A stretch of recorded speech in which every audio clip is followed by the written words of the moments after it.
So ayan, titignan natin yung timing syempre. Although naka 10 degree na siya.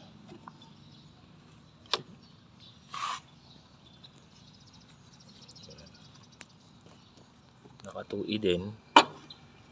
Pero 0 yung hinahanap ko. Ayun.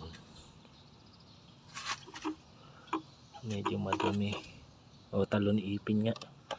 Confirm. Ayun yung marking.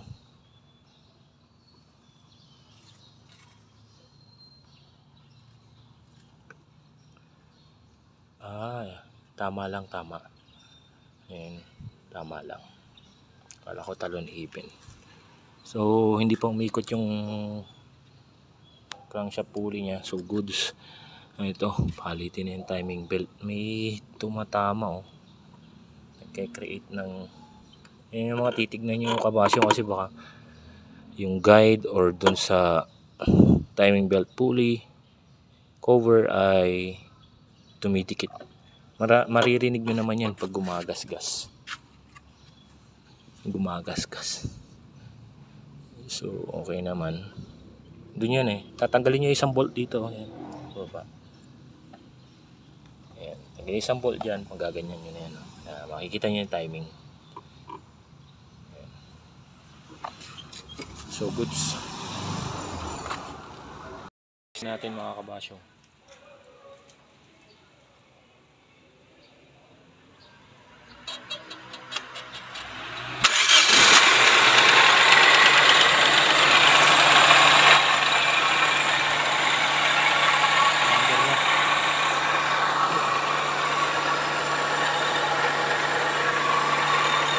So, palit fuel pump natin.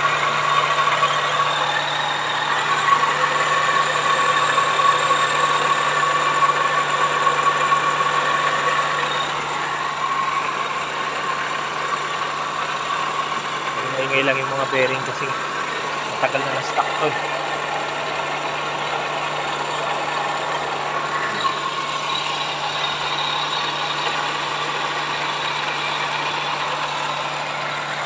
Sa 4K sa K-series external yung vacuum ng ng power valve. Ayan.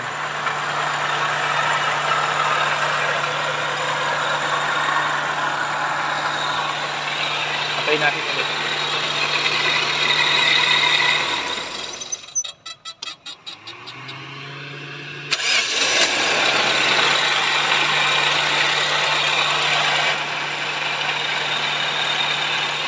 So yun, working na siya.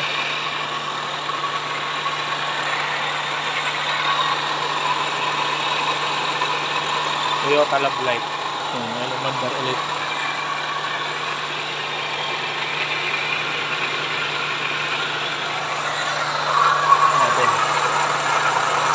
All goods in the hood. So yun lang. Maraming salamat sa panonood. God bless.